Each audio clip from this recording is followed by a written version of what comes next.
All right, y'all. Hey, so thank you very much. Like I told you before, we're revamping up. We're basically ramping up the channel again. Just put up some new content for everyone. And tonight I have a couple of special guests. One of them you've already met. But we have a couple of special guests tonight. We have V. V is back. And we have Coach Lynn also Uh, let, joining us. let me change my name on Oh, okay. that. All right. Sorry about that. It's all Coach, good, cool man. name. What's up, Coach? That's right, Coach. Hey, Coach. So, Yeah, I'll just leave it. I don't really care. Okay, cool. Well, anyway, guys. So yeah, like the reason why I wanted to do this meeting tonight was because the other couple interviews, I guess it's really only one, but the last interview that I did with Via was quite popular, and it got a lot of responses, got a lot of interesting responses from people online who posted comments and were messaging me about it.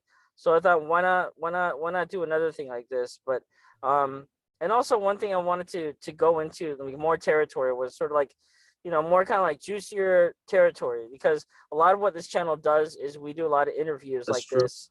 Yeah, we do a lot of interviews, we do short films, couples tag, stuff like that. All that stuff is fine and all, but that's sort of staying in the kind of PG/PG-13 uh like area. And I wanted to have more kind of like mature talk, just sort of just free for all, pretty much.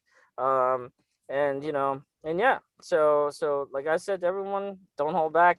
We want real talk on here, real thoughts, everything like that. Um, I do have some questions, so let's get into it. And I know with V, we already sort of went over it. So for the sake of not being repetitive, if it's something that you already answered, then we can just skip over that for you. But I will talk to this other gentleman that is here with us. So let's start with this first question. So, what are your experiences with AMBW? So AMBW. So there's a big so V and I are actually from the same area. From he's from PG County. I'm from Silver Spring. We're not too far away from each other. So as far as an AMBW, the actual community itself, more or less when we're talking about the online stuff, it's probably been like the last 5 years. What year did you start BAM initiation? Started 2009. 2009. So I came on like 2011, something like that. But as far as in the AMBW community, I call it BWAM. I mean, growing up, I'm an ex-ball player. I played in college, played in high school. So I'm very adverse to the Black community in general. I'll just say this. I don't even remember the last time I dated an Asian woman, since it might have been like '01. So every woman I've dated has been Black, and 90% of my friends are, African American or Black Americans. So I would say I'm pretty well in the community, especially amongst my peers. I used to be a b-boy too, so I'm pretty Okay. well versed in the hip hop community, especially in the DMV area, which the scene is actually a lot bigger than people realize, but it's still very underground. There's a big difference between hip hop culture and just urban culture. And obviously coming from an Asian male, a lot of people are like, you don't know what you're talking about, blah blah blah. They have that little stigma. Like, all right, well then what do you know? And then they don't know shit. Excuse my language. I don't know if we can cuss or not, No, but no, it's all good. Yeah. yeah. But so some of those conversations come up, pretty often, especially in the online chats, especially in V's group. And there's like, I mean, from what I know, he's the first in Facebook realm. He owns that. He helped bridge the community, and then everyone else has like these little, like their own little thing. It's cool to see the community grow, but it's very repetitive. There's not a lot of real context. There's not a lot of real depth to it and stuff like that. So Right. Yeah. No, that's a great answer. Because yeah, because I was thinking, it's like I watch a lot of YouTube. Basically like whenever I have time, and I watch like people like the Fung Brothers and JK News, and I don't know if you guys are like familiar with them. But they're one thing that I thought, and also what's his name? God, what's his name? Timothy De La Ghetto. That's right. That's yeah. Yeah, I watch a lot of those guys, and now I was thinking, like they've been doing the YouTube thing for a very long time. And like just total, respect to them, because they've totally mastered the art of the YouTube hustle and all that stuff. So that's great. But one thing that I've sort of wondered myself and thought is that obviously they are all Asian or Asian American, and a lot of their personality, you could say, is I guess they've adopted sort of more of an urban, kind of like like urban slash black feel or whatever, you know what I mean, talk to them. And that's not necessarily a bad thing, you know what I mean, because they made it work for them. You know what I mean? They have their following, a lot of people, they have a lot of fans, they put up a lot of really cool content and all that stuff. But it got me thinking, it's like, is there, okay, so obviously we have such a thing as, acting, quote unquote, acting black, acting white, whatever. But what, and this is not one of my original questions, but I'm going to ask it. What would you say is, quote unquote, acting Asian? And I'll, do we I'll ever see anyone doing that? I'll take this one. So I can take the controversy on this one. But I do have a personal theory on why this, because even as a kid, because I was growing up in PG County, which is not Silver Spring, it's more the hood side. I'm from the hood. And yeah, I did mimic the people and the surroundings around me, and people associated with acting black. Now, during my time in prison, I did examine it and try to wonder what it was. And I kind of realized what it is. Acting black is a short word of saying acting poor, because really, economics is what dictates an association. People associate black people with fucked up things because of poverty. They try to blame it on race, but it's really poverty. So when someone speaks slang, it's really saying you're uneducated, and it's also speaking to your family not having the opportunity to get educated, which usually has to do with wealth, where you're from, and privilege. So that's where the theory comes from. So when Asian says you're acting Asian, is more akin to being acting white, speaking proper, economics and stuff like going around that area. So basically, it works the reverse way, and that's why I think my theory works. You associate a person with a more educational background as acting white or proper because of that, and it's basic.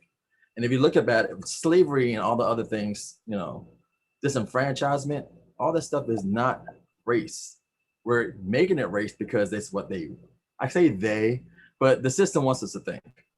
Fundamentally, it's economics, because we're too busy dealing with race issues. We won't deal with the economics and law issues that's behind it. That's just my personal take, but I think it's correct. Yeah, what are your thoughts on it?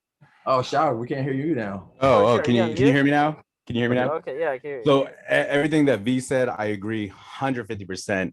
It's not really a race thing. I guess the better word is more of classism more than anything else.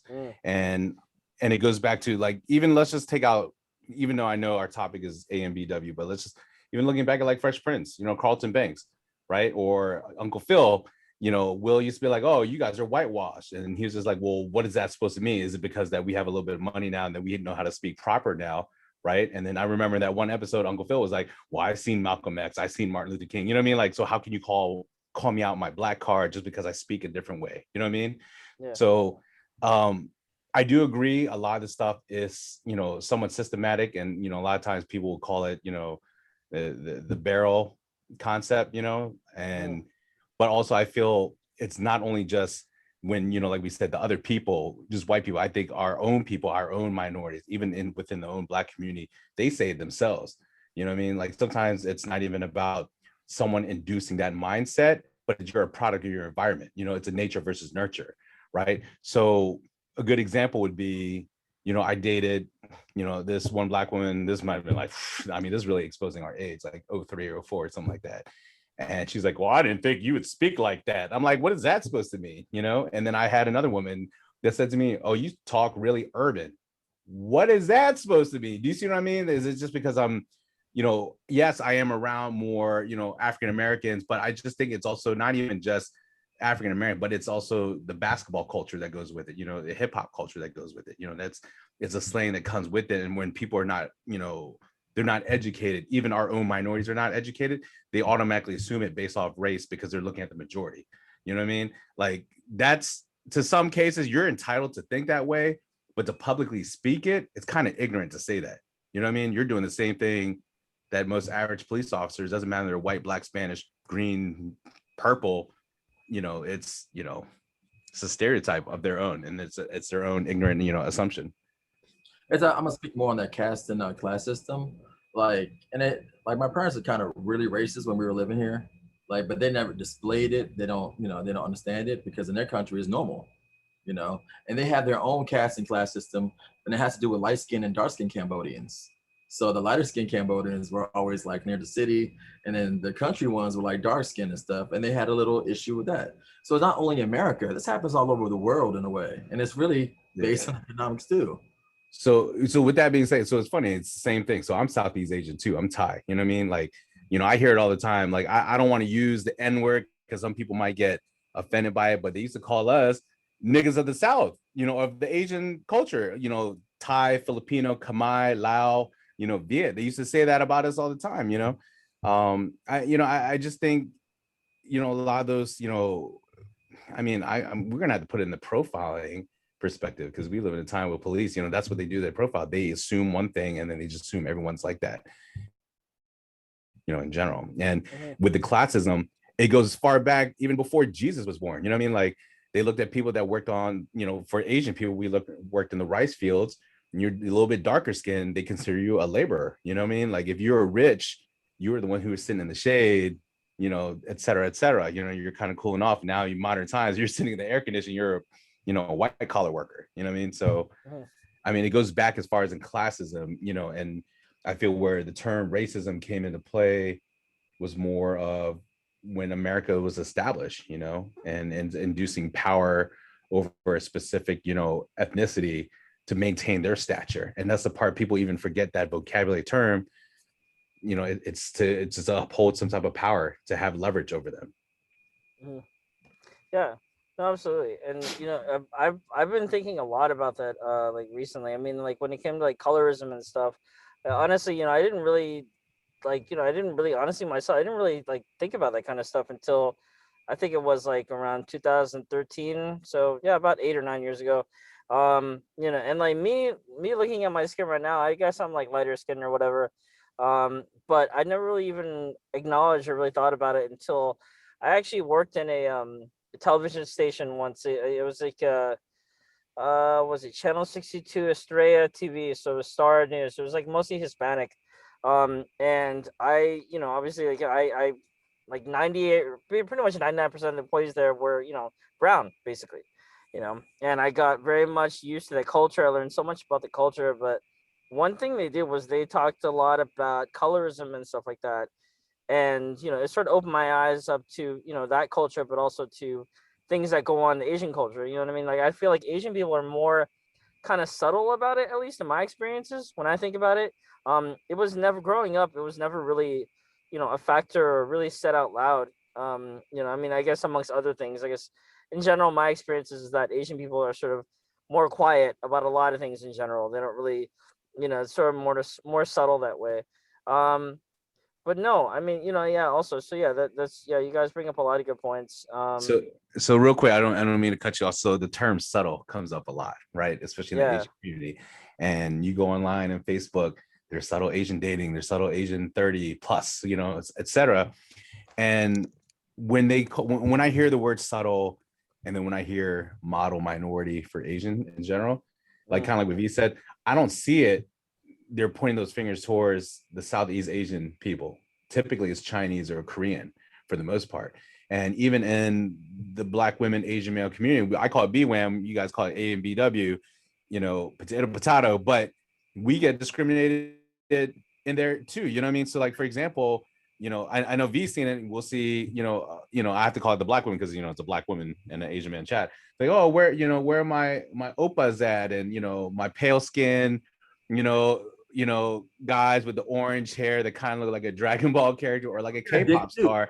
And in reality, most, even if they were Korean or Chinese, they don't really look like that. That's like, that's a fantasy. That's a pop culture. They're dressed a certain way, just like, like Ryan Reynolds or Brad Pitt. They're in shape because that's the role that they play as an actor, etc. That's not realistic, and the stereotypes that come off, like, oh, do you like Korean barbecue? Like, oh, why would you say that? But at the same time, I do like Korean barbecue. You know what I mean? It is good, but that's the first thing they bring up. And when we like, oh, well, do you like fried chicken? Then it becomes such a like, oh, why are you gonna say that? And we get slandered. We get like the scarlet letter and hexed for saying stuff like that. There's like a double standard in that. And I think another Yeah. problem with the AMB, well, the BWAM community, of course, I'm gonna say BWAM, but I'm gonna do it out of respect, AMBW community, that the girls, a lot of girls, went that there was an era around 2002 to 3 years. She saw a lot of girls, an influx of women, young girls, about they were 18, 19, they were coming in, and they were influx from the K-pop community, and they were just lusting after these boys, and they wanted like just like Shao was saying, like they were, they were looking for guys that looked like that, you know what I'm saying? And real niggas is like us. We don't look like that. We some of us are bulky, big, and we're not slim and slender and wear makeup and eyeliner. We just don't do it. Yeah. Okay. But for them, that's the fantasy. And the dudes that fit that mold or were even close to that mold were getting all the play at that point. Of course, I mean, I don't care because I'm me, but still, I can see that affecting a lot of guys that wanted to date women but weren't even given a chance because they didn't look at a certain mold. And that's messed up in a way. And I pointed it out, and I got a little backlash at one point when I pointed it out. I was like, okay, stick with your opus. Good luck. Right. I just feel like there's a lot of generalizing that goes in a lot with interracial dating, not even just the AMBW, community, just people in general. When they say, well, I don't date this person or this person, and this is only I prefer, which is fine. You can have your preference, but when you start, canceling out an entire culture, race, because that's not what you want, that comes off in a way, you're generalizing in a way. I wouldn't say it's racist. What's that? That's now they're fetishing. So I mean, that's one of the biggest things.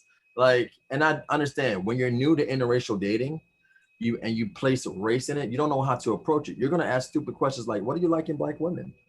And someone's gonna give you a dumb answer. Okay, right? They don't have enough experience to understand like everyone's individuals.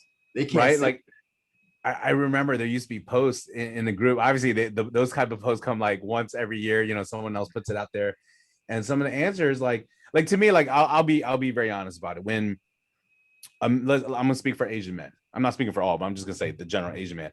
When someone asks them, "What do you like about black women?" Like in reality, if you're gonna fetishize, just own up to it and be real about it. You know what I mean? Just be like, I like the way they look. I like their skin tone, their hair texture, but I want to learn more about it. That's the part that they don't do. And a lot of these men that the Asian women want, that they fetishize, they're picking all these dudes from different countries, and all they see is Cardi B, and they associate that with black women. So they're gonna say some ignorant ass stuff, and the same thing. These black women be like, "Oh, I thought he was just supposed to be this submissive dude, pale skin looking guy from Twilight, like a vampire." Like, nah, he got a little urban attitude. You know what I mean? So it's like there's an ignorance that goes both ways. And obviously, I think Vee has done a really good job in the community, especially it's the longest, strongest running group. Even I mean, we gone through our our toxic stuff and all our crazy stuff, but it's still overall you still see the main people that've been there from day one. You know what I mean? Like the other groups is straight up meat market, and then on top of that, you got people using fake accounts now these days. You know what I mean? Like I'm not gonna lie, I'll be honest, I have two accounts. I got one that for my podcast stuff, another one for my personal, but some people just straight up fake accounts, from overseas. And sometimes, like, even as a person, because I'm a family man, I have a kid, I don't feel safe with weirdos looking at my stuff. You know what I mean? Like people from other countries, and you don't know what they're about. I know we went on a tangent. My bad. No, but I mean that's part of being a man. You got daughters to protect, and I feel like it's the same thing. Like we have a genuine group because I didn't start that culture shit as a tenant. Yeah. You were coming as an individual, meeting other individuals and breaking down these stereotypes and showing what they are. They're fake. They're bullshit. So all that colorism, all that appropriation shit goes out the window. That's not the real discussion. The real discussion is about who you are as an individual more than anything else. And Facts. When you come at that, people actually meld. They made best friends for life in a group, and it's not going to change. I mean, that we've had significant impact where the other groups just don't get it because they're such in a nascent place, a juvenile place about interracial relationships or just right. the subject of race alone, because they're still pandering to what they learn in college. They're pushing political science and sociology and psychology in such a way that race is the issue, but they never get to the core. Again, I talk about this a lot, the real issue. And the only way to break that down is like treat the other person like a human being, but really as who they are, who they come. That's facts. For those that are watching this, watch the previous video with the interview with V. He touched base on that. And I agree 100%. I don't want to be like, even though I'm an Asian man, you know, like that is who I am. That's part of who I am. I don't want to be classified as that solely. You know what I mean? I want to be classified as, you know, Shao, the podcaster. I want to be, classified as, a lot of people, I mean, obviously you guys know Coach Lynn, you know what I mean? Like I have a very vast background in basketball, you know what I mean? And in b-boying and magic, like get to know who I am, and obviously in these groups, it is very cliquish, and, people spend a lot of time talking to each other, but are they really getting to know each other? It's such a facade. It's so fake sometimes, and, we same thing with V. I'm loved and hated in this community too. And, sometimes it's like, I don't really care. I know I need to protect my character to an extent, but it's just like, why don't you get to know me and build that genuine bond and just really get to know me and just talk to me? You know what I mean? Like I've had really good relationships, where I've had people that flew out here and we all met, you know what I mean? And it's sad that, V and our other homie, Jacob, we live so close and we haven't really kicked it like that, you know what I mean? But, I mean, we're going to make changes now since things are getting better. So, you know what I mean? So. Yeah, no, absolutely. And yeah, I definitely agree with everything that you're saying. I think I was having I've actually talked to a lot of people recently, but I think in another interview, I don't think it was with V. I don't think it was the last one. I think I was talking to a woman about this actually, about like in terms of like preferences or like fetishizing. And I was talking to her. I was telling her, yeah, K-pop has done a lot, for I guess Asian men in this country, but like we've been discussing, like it kind of only really affects one group, or you know what I mean, and that's mostly obviously like people in the whole K-pop hemisphere, just like Korean guys, you know what I mean.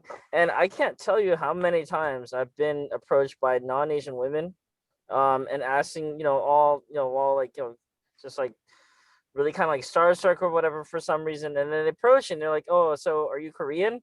Do you speak Korean? Like like all that stuff, and then they try to say hi to me in Korean, all that stuff. It's just it is, I mean, it is very limiting. It doesn't really benefit you. It's not, you know what I mean, like, yeah, K-pop is fine, everyone loves it, everyone loves BTS is basically like the modern day Beatles, basically, almost to that point. But it's just it is, at that point you gotta just kind of throw it on your hands and say, you know what, it's, you are objectifying them, and it's not really good because your expectations are unrealistic, and it doesn't really benefit everyone else who happens to be of Asian descent. You know what I mean? So yeah. Oh, you're on mute. My bad. I didn't even know who BTS was till last year. So my daughter pointed out at Target, and they're like, BTS. Yeah. I'm like, what is that, a gang? And she showed me. I'm like, oh man, okay, Asian dudes got a doll, and then they're on McDonald's, and I found out, and then I realized who they were after that. You know what I mean? Yeah. But going back to what you're saying, when people kind of assume, I feel like some in our generation, because we live in a time that is very racial sensitive right now. Yeah, I do feel that people will take offense to that so fast. Doesn't matter what ethnic background you are, they assume something. But I do feel like that should be our opportunity to educate them and say, like, well, instead of just assuming what I am, etc., why don't you ask me, say, hey, what is your ethnic background? Let it be more of an open-ended question, Yeah. And I feel like a lot of people don't do that. And that I feel, us being minorities, and we're trying to bridge a gap between the Asian community and the Black community, that we do need to stand together a little bit more often, especially because we're so close to each other. That's our opportunity to educate. You may not teach and change everyone, but it starts somewhere. Yeah, and I also just want to say, sort of like conversely on the other side of that too, it's like I kind of, again, I can't really count how many times I've been referred to as, oh, he's just that Asian guy, you know what I mean, or like, yeah, last night I went out with that guy, and he's Asian, or I went out with the Asian guy, blah blah, blah, the Asian guy right there, Asian guy, Asian. It's just, I mean, like, first thing, okay, so first, I grew up in Pasadena, South Pasadena High School, where it was mostly Asian. So actually, up to that point, it really wasn't an issue. But this is like way back when, like 2004, 2005, when I left for college. I went to college at Arizona State, where there's, I don't know if you guys have ever been out to like Glendale or Phoenix or whatever. There's not a whole lot of Asians out there. In fact, it's mostly white and then some brown, some Hispanic, But out there is when I really got hit with like this like dose of reality. It's like, once you step outside your comfort zone, outside of California, it's more diverse. People have a very kind of ignorant view of you. And I will say that in college, I went through a phase of, I'm not sure if a lot of Asian guys go through this or not.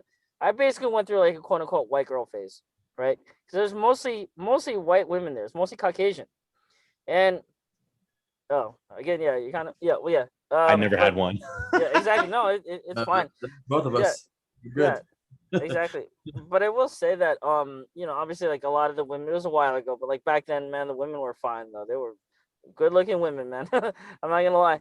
But no, I will say that, me trying to pursue white women, or more specifically those white women, because I had actually gone out with white women before that, but those white women, it was very condescending. At times, it was very fucking racist. Um, it was to the point where I got referred to, as that Asian guy. You know what I mean? As an Asian guy, and I wasn't the only minority there. There were other, there were a few other Asians, a lot of Hispanics, and a few black people too. But it was kind of to the point where I was like, realized like, oh shit, like I'm actually fucking Asian. You know what I mean? Like I look in the mirror and that's what I see. I didn't identify as who I was underneath that. I wasn't identify with, oh, me, yeah, I'm just, I'm this and that, and like my personality and all that stuff. I was more along the lines of I saw what other people saw. You know what I mean? When they saw me. And I kind of, it still troubles me to this day, because now I'm not in Arizona anymore. I've been back in Cali for basically since then.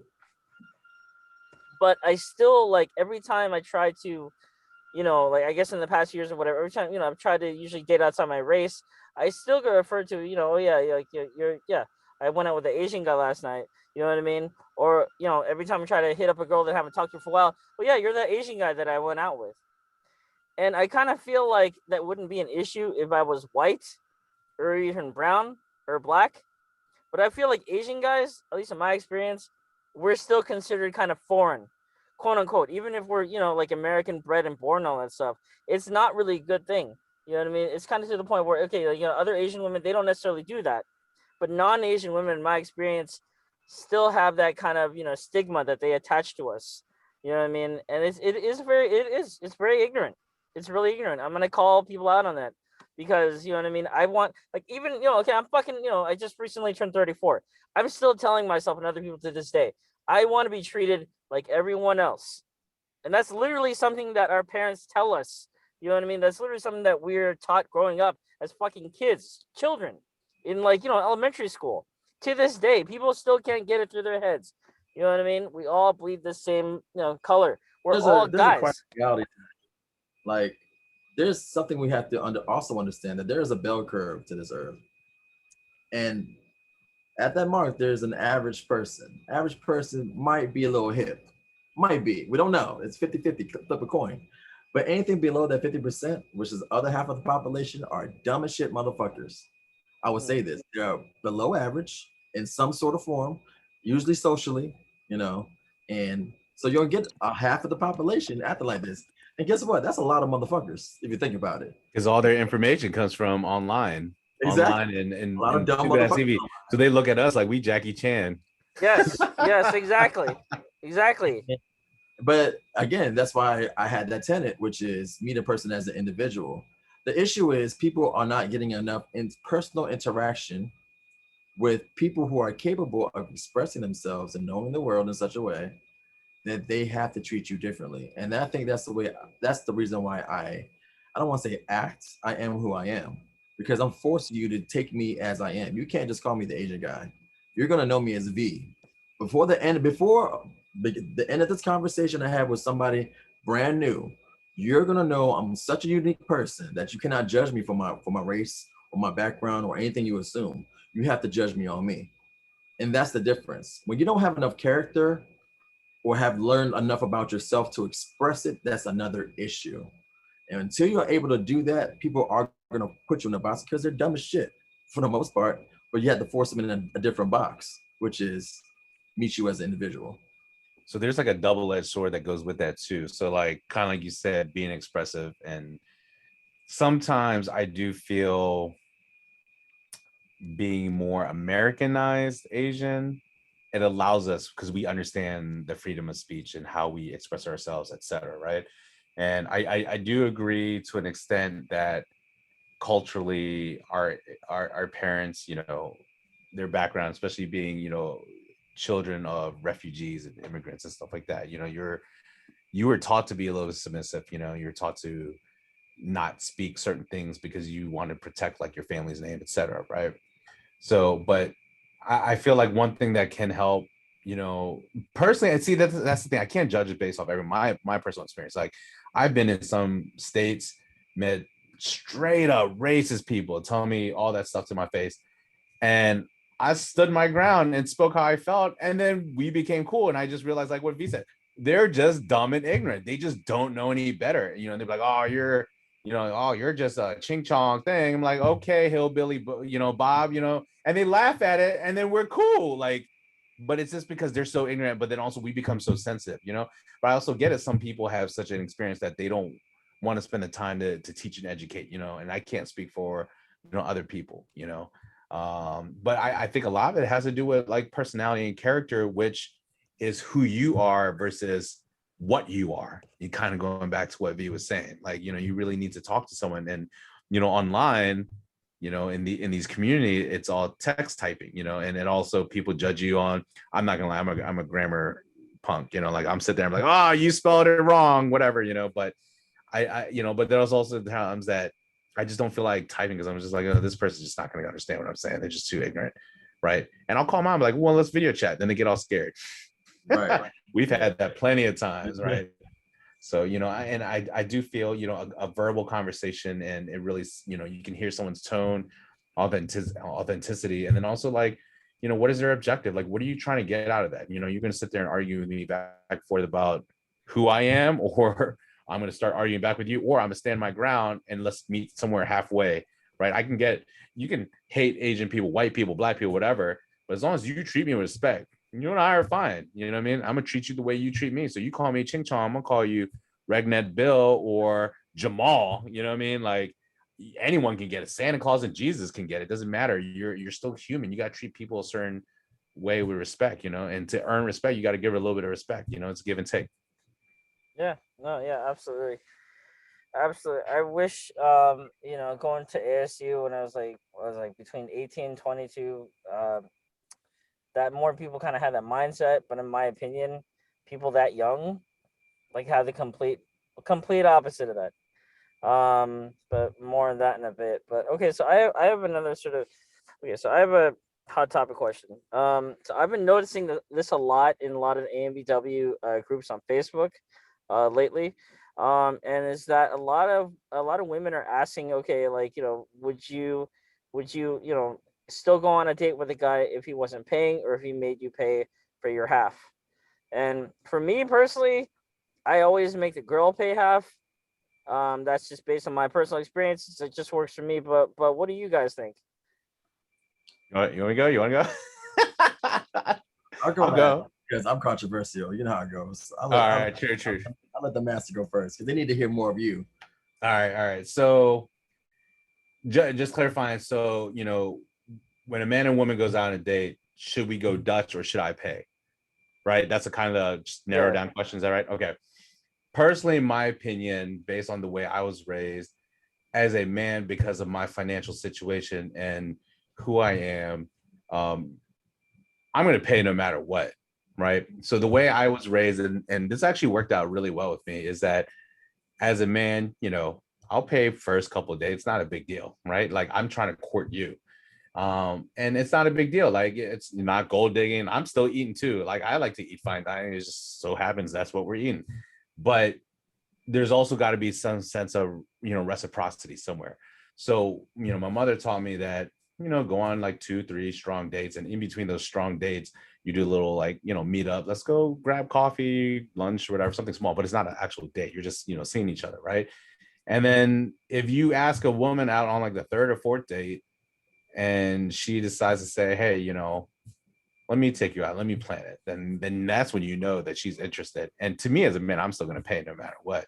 Like I personally don't have a problem paying. Money's not a big deal. I'm not loaded, but it's not a big deal to me. But also at the same time, I'm not going to be a sucker and let some woman just keep using me, you know, for meals and all that kind of stuff. So, you know, you got to have to kind of feel it out. You got to see like I said, the give and take a little bit, I don't think it's directly a gold digger, but at the same time, don't be a sucker, don't be a dude that's just going to blow all your money. And, have I been a sucker before? Yeah. Like, have I been a gold digger myself? Yeah, sure. I have in the past. Why not? I mean, you learn better from your experiences, but like, again, to me personally, if I'm interested in a woman and I like you and I want to court you and, I want to take you out, I want to take you on a proper date, old school, knock on your door, that doesn't happen anymore, right? People are just meeting up, but knock on the door, bring you some flowers and, open the door for you like that. But to me, that's not even like, oh, chivalry this. That's just common sense to me.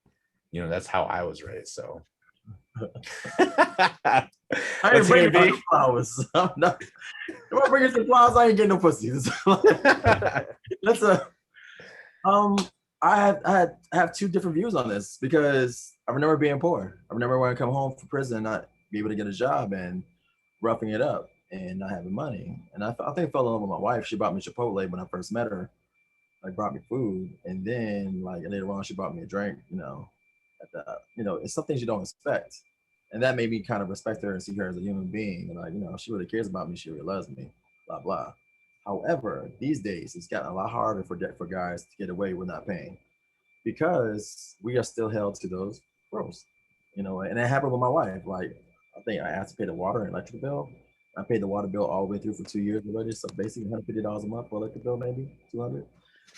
That was too much. That was just too much. And then we're talking about the same person. So we see how a person we were both poor at one point, and then me 6 figures to her, doing good too when she moved in with me, to not wanting to pay bills because I'm supposed to be taking care of everything. So they're in the back of a woman's head, not all ladies, generally, there's a thing that says, take care of me, protect me, provide for me, be the man, so I don't have to worry about it.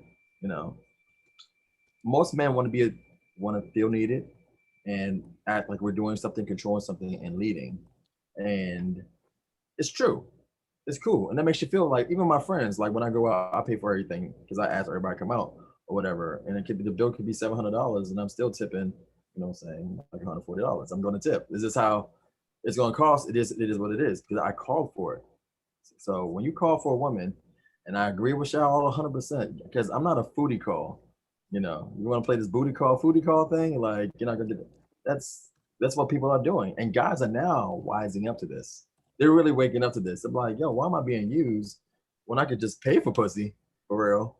Like, experience pussy. They know exactly what they're doing. Then to actually, go out and court somebody, and it might not work out. And I think it was on the rational, no, I think it's a whole other book. It's about the mathematics and male dating. They're like prospecting at 250,000. That's how much you're spending on dating women the whole time through as a man. You know how much money that is? That's a whole house that you just go through by dating and courting women, and it all going wrong or bad and not worth it most of the time. And it's sad to say, as much as women and men say they're not getting any action, it's even going to get worse now. I mean, I don't have those problems. My personality affords me to do shit that other people can't. But I know that most guys, as I see them, like, wow, I know why you're not getting any action, because you're not even viewing the unsaid rules, the unspoken rules in the correct way to even start dating. So yeah, I don't know about that, man. I just went on an OkCupid the other day that didn't fucking go anywhere, but I fucking got laid by this cute chick that I'm on an OkCupid. Okay, so just a preface, I know we're kind of going off tangent, not really, but to all the Asian guys out there, if you are reasonably good looking and you're just looking for some pussy, go on OkCupid. Do it right now. Start hitting up those girls that are like, fuck it, like early 20s to like mid 30s. They're basically all down to fuck, dude. They don't give a shit. You don't even have to look at OkCupid. Just go to Facebook, Instagram. That's the easiest place. No, Facebook too, man. That's the easiest dating site. Real quick, just kind of go back on what you guys are saying. So like personally, like I said, I don't mind paying, but also at the same time, like my dates don't have to involve money. So if I invite a woman and be like, hey, let's go out, let's go to, let's walk around DC, or let's walk around the museums. We're fortunate that we have the Smithsonian's, we got really nice museums. And the chick says, no, I only do this. Then that's my answer, right? I'm not gonna sit there and be like, okay, well, let me really just try to court her and let me put some effort in because that's what it's supposed to be done. Like, nah, the fact that she wouldn't even give you the time to speak with you, that is enough to be said right there. Yeah, that's good. That's a good filter. Awesome filter. I mean, I'm not gonna lie, one of the best days I ever had in my life. I made peanut butter jelly sandwich. We walked around DC for like 4.5 hours. It was probably one of the best days I've ever had. It didn't cost nothing. Right now, looking back, I didn't even think about the money. It's just we just had a good time, just really talking to each other. We sat on a bench for like 2 hours, just talking about our past, jokes and everything. It was great. I don't know if I have Smithsonian game though. I can't. I mean, I'm not a really museum guy. Like, I'm not gonna. I can't do it. I'm sorry. It has to be. No, I know. I feel you. I feel you. I'm trying to pick girls that are. A bad mofo. Yeah. Oh, but yeah, but thank you guys for sharing your thoughts on that. But yeah, that's great. I think you guys brought up a lot of good points. And again, I really just want to revisit that story I was just telling. So that's literally the first time I've ever had sex with a girl while she was on her fucking period. That shit is just like visually bloody Sunday. I'm just gonna say it helps to not look at it. Like I glanced down out of just curiosity to see what it would look like. Ooh. No, don't look down. Don't look down. It's a murder scene, especially if there's blood clots. Like when there are for some women that are on the cycle, that's when they get the most horniest. Yeah, so, yeah, absolutely. You're a brave man. I'll say this. I wouldn't say never, but more than likely I wouldn't do that unless I was in a relationship. I mean, that's a little bit too much hemoglobin on my skin. Like you know what I mean? Like I don't want to look like OJ running out with a bloody glove. Like, what's that? It's all good. But yeah, that's just been my experience on that side. I don't go on OkCupid unless I'm just really like there's nothing else going on. But like, it's been my experience on that site. Like, more girls are just looking basically for some dick, rather like they will be very open about not wanting to commit, not looking for anything serious, and just basically being down to fuck. Like they'd rather fuck than say, oh, let's go out again, or I want to see you, or I'm interested in something long term, which is surprising, but I guess not really. I don't know. Just in my experience, my dating experiences are really warped. Like they're just really out there. But yeah. So I know you're the interviewer, but may I ask you a question on that? So like these chicks that you're meeting on OkCupid. Well, first of all, where are you from again? What state? I'm from Cali. Yeah. Okay, you got a bigger pool than we. You got a big buffet out there.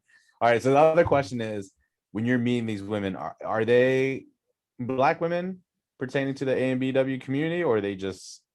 Oh, dude, they're all colors, shapes, and sizes out here.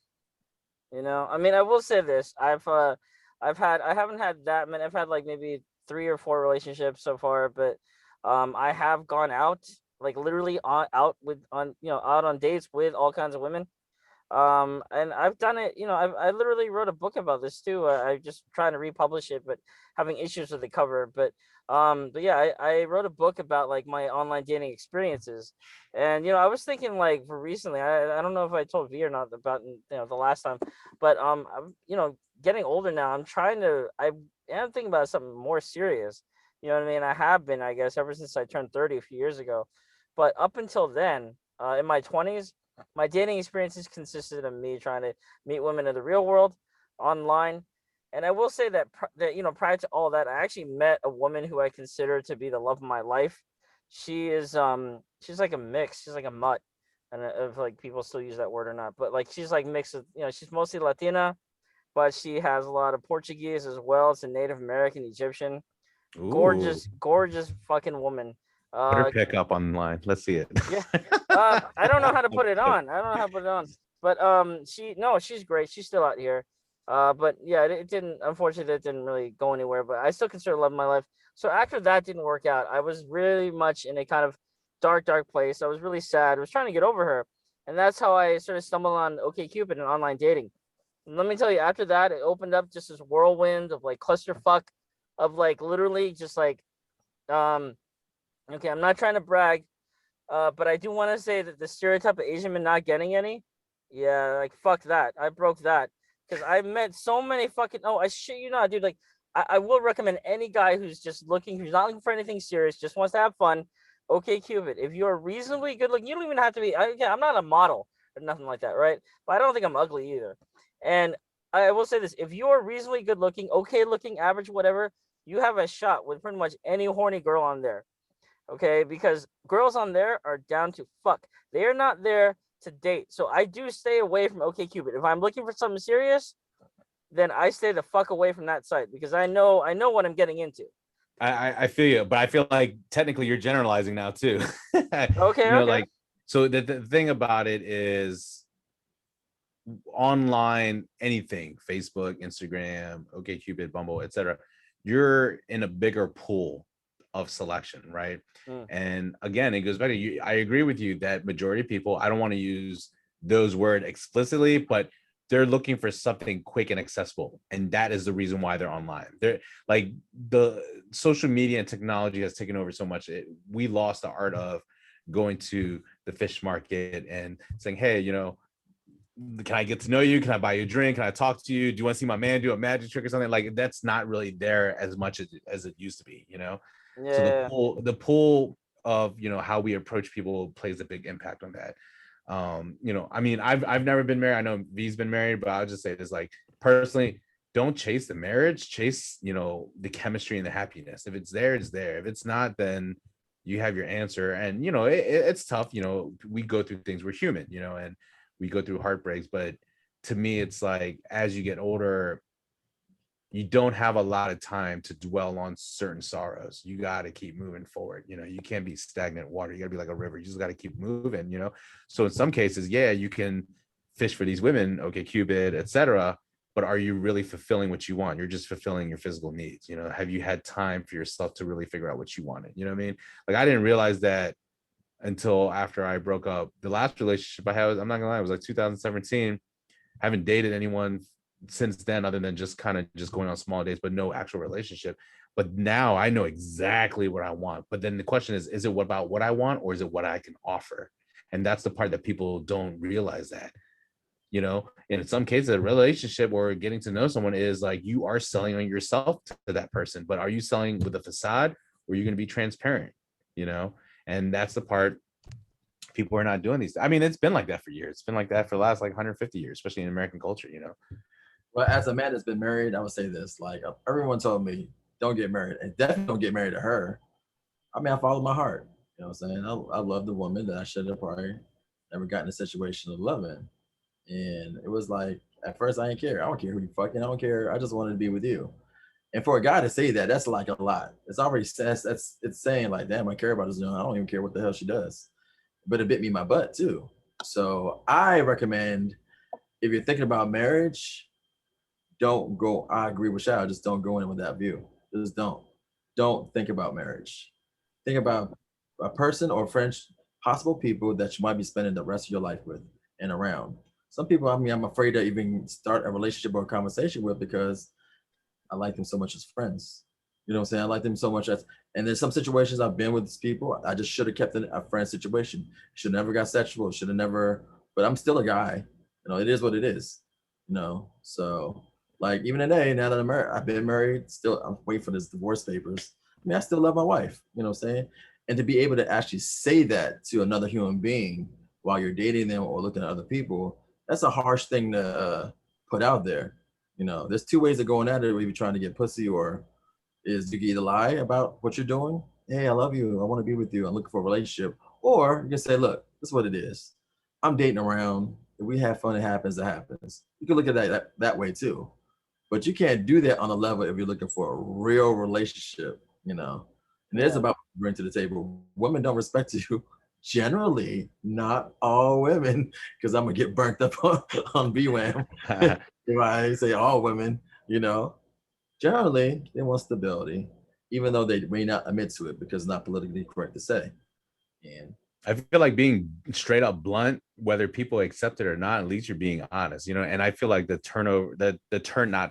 turnout is more in your favor when you're just blunt and honest, right? You get the answer that you want right away, whether it's a yes or no, etc.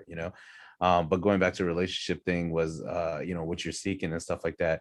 At this point in my life, I feel like it's not about, well, I mean, of course, you don't want to be with someone that looks like Shrek. That's what you want. But I just feel it's not always about looks. It's not always about, money. you know, to me, it's about how you handle situations. You know what I mean? Like, I really look at men, you know, especially I feel men in the Asian community, we need to, you know, uplift each other a lot better as kings. You know what I mean? I look at us as everyone's a king of their own right, you know, but at the same time, we need a queen. We don't need a princess. You know, we need someone who can hold their own, but also what do you bring to the table? And then when we're together, we're this unstoppable force, you know, and some people don't look at that perspective. So that, which goes back to being upfront and transparent from the very beginning, and especially with what you want, especially online dating. Like, I'm not gonna lie, when I go online dating, I flat out, that's the first question I ask them, like, what are you looking for? Just be honest, right? And let them open up, and they'd be like, oh, I'm looking for something casual. Boom, I already know what you want. That's that. There you go. You know, so keep it real, people. Yeah, for Keep real. it real. And so I changed my profile picture to the girl I was telling you about. The chick that I like consider to be the love of my life. But yeah. So yeah, right there. I don't know if you can see it, but Why you let her walk away? I didn't, man. Okay, Man, so this is your type and not mine at all. Because I wouldn't show, I wouldn't even look her way. But this is me. no, not at all. But I will say that I fucked up big time. This has happened way back in like 2011, and I still haven't quite gotten over her. I'm not gonna lie. What'd you do? I'm curious now. I called her a bad mom.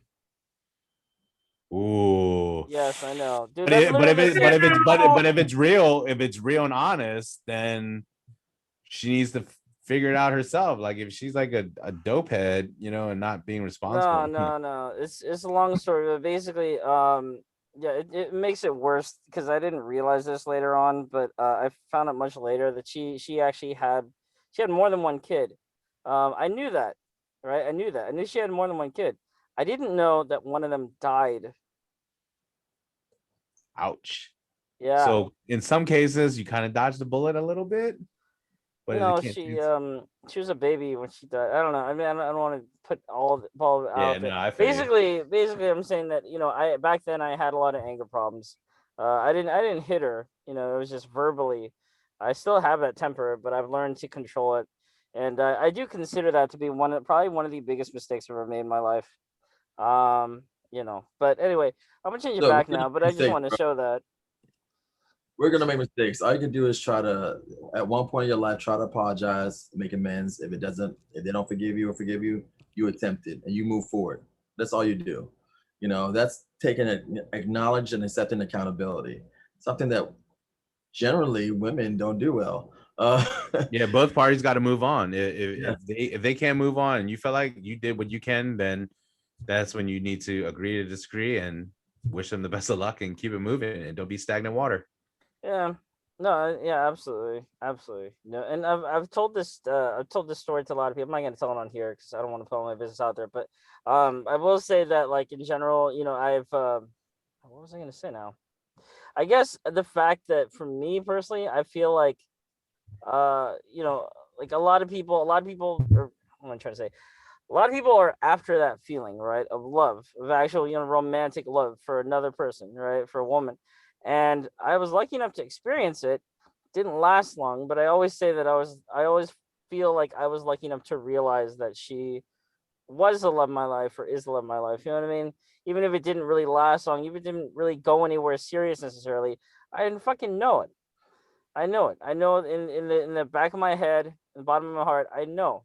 You know what I mean? I'm not incredibly deep or really, like, really. I mean, I'm Asian, but I don't live up to the stereotype of being super smart. So I'm not super smart, not very deep, but I do know that feeling. You know what I mean? Despite all my shitty experiences with online dating, no one fucking matches to that person. You know what I mean? That being said, yes. So that being said, Adriana, I'm sorry. But again, I know it's been too long anyway. But no. So let's get back to the interview. Let's see here.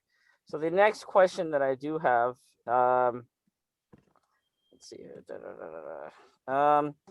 Okay. So what do you think are, quote unquote unrealistic standards? Because nowadays I feel like, women's standards, expectations of men are getting more and more, more like higher and higher and kind of spiraling out of control. Like, what would you say is one thing that, like, just like has to go? Like, it's just completely unrealistic. Nobody can live up to, and it's just ridiculous. I mean, obviously, typical response would be the first thing, the expectation of financial. That's always gonna be the first thing. Financial, number one. Number two, you gotta have a banging ass body, right? They expect us to be like Mandingo. Like, look, like you're not looking like Ashanti. Calm down. Like, stop it. Like, right? But I definitely feel the financial is a pressure. I mean, I think might have been way before Christ too. Like they had to do with like the dowries and stuff like that. They wanted to make sure that you came from a family of money and all that. So that mentality is implanted. That's like the first thing they ask you, like kind of like, when we talked about when you get to know someone, why is it about my race or why is it about my occupation? Why don't you just like kind of just talk to me and just see my thought process? But I definitely say financial is probably not always going to be number one expectation from a woman to a man. I would say when you're younger, those things don't matter much for the women's and men's side because it's really like still there's a lot of more emotionality once you're younger. It feels raw. You get hurt more. The standards aren't there yet. Those standards get set in place once you start paying bills, have a child, and when those things come into play, all of a sudden the world changes for men and women. It gets worse. Let a woman have a child by another man. She's looking for another dude to take care or help take care of that child. She knows how hard it is just to get by herself. She needs a support system. She realizes it. That's why stability is so big for women. And men do get judged by looks. I'm not gonna front. Like I've been dropping weight as of late, but a dude that reposted the video last interview I did, dude said, "Damn, he got fat." Dude, do you know how hard I was hitting the weights when I heard a dude say that? I was like, okay. And that's why this video look a little smaller than our last. So because I've been on shit. I've been in this fucking gym. And I let myself go. And I didn't realize it. Like, I was just like when I came home from prison, I was like supreme fit. Like there wasn't a girl that passed me that didn't turn their head. Now I'm realizing I've gotten old. I blame it on age, but I realized it's just me. So yeah. Shit, the audio's off, I think. I think you're on mute.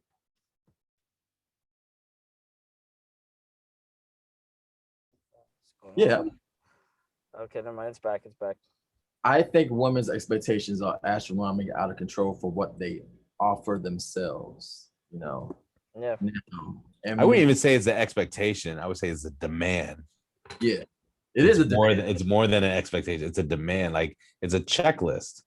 Right. It's an on-paper checklist. You can make this much money. You know what I'm saying? Do you look this good? Can we look good together in a photo? You know what I'm saying? It's in their head. It's a on-paper checklist. There's also a sexual checklist. Okay. Right. You see women hanging out at NBA games waiting for ballers, but you don't see men hanging out at the U.S. women's soccer team or the volleyball team waiting for. It doesn't work that way. Our society just doesn't work like that. I wish it was. We go for looks and we go for like personality. For real, we go for what woman's feminine enough to make us feel like men. We're kings ourselves. That's what we really go for. That's how you tug our buttons. I can't believe I'm saying this in public, but it's the truth. You know what I'm saying? And I think y'all can agree with that. Speak on it. So it's true. It is. The more a woman makes you feel like a man, and the more feminine and good looking she is, where, there's something to be said about that trophy wife or that trophy girlfriend, that says, hey, I'm able to bag this or hit this on a regular, and it's not even about keeping her because it's not about just getting her. It's about getting almost all the good looking women, under your belt. I'm not gonna sit here in front. Like that's where I'm at right now because I'm waiting for this damn divorce. I'm separated. I might as well start dating around, blah, blah. I'm just putting a chill bucket on that because someone might have caught my eye there and it might be something serious because I'm older. I'm old. Wiser. Yeah, wiser. And the women coming at me in my inbox right now, like, they're cute. They're okay. They got 2 kids, 3 kids installed because they know I have a kid, you know what I'm saying? And I'm looking at them like, son, like, why would I put myself in the same situation as I did with my wife, coming in with kids and, her daughter not even respecting me you know, but I had to buy her everything. And I realized that's the trap. So like that's the game y'all want to play. We're not gonna play. You're gonna get old and retired and not even retired, you're gonna be poor and we'll be suffering. We're in a Which relationship for finances. That's what the game is.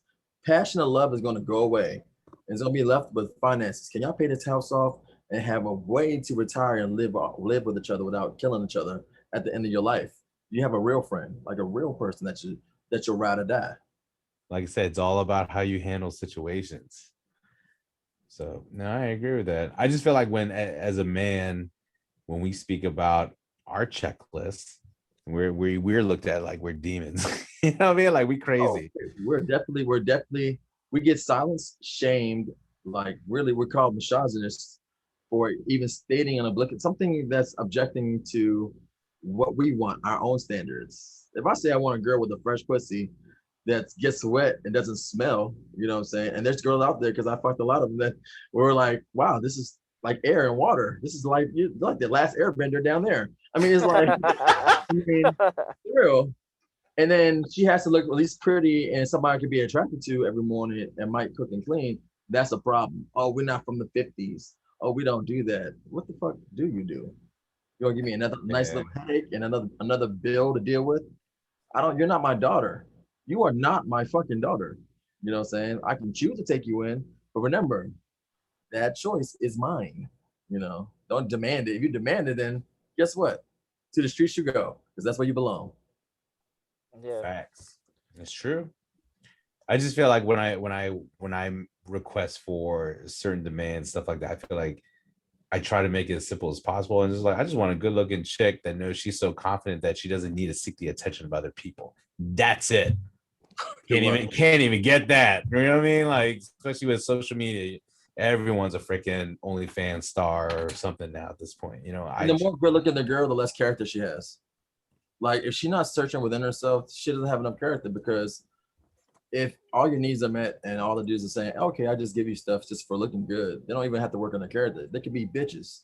They could be straight up bitches and act that way until guess what? The wall hits them, and all of a sudden they're angry and bitter that no one ever took them seriously. But you were using dudes the whole time.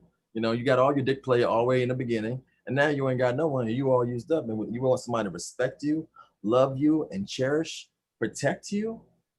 Get the fuck out of here. bro. That's why I take it to the space museum. And see what happens from Yeah, there. like, Right? Oh man. all right, man. We just went on a super tangent on that one. That's all good. So, That's good stuff. nah, yeah, I think a lot of women will be very interested to hear that. So, but okay, so one thing I want to talk about too is like when people say, like self-love and working on yourself, and oh, you just need to love yourself, and they usually say that when like they're rejecting you or whatever. What the fuck does it actually mean to work on yourself? Like what? Mm. Because that's a very ambiguous, positive. It sounds positive, but nobody really tells you what to do. Like, what does it mean? You're on mute. I don't know what the hell is going on. Damn, mute again.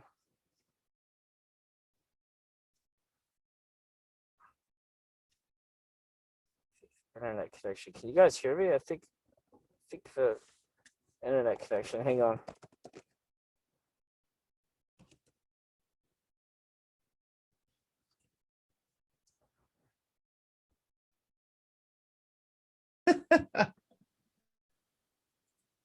Okay, Uh-oh. you're gone. No, I'm back. It's just the Wi-Fi cut out. Sorry. Um, We but need to yeah, do a Patreon for you and get the Yeah, like get the AMBW Wi-Fi up, community bro. no, to I'm donate a. on a No, it's like T5 line or something. it's all good. I'm actually thinking about doing live streams because that's one thing I do watch a lot of times when I'm not, at work or working on the channel. I just watch a lot of like other YouTubers live streams.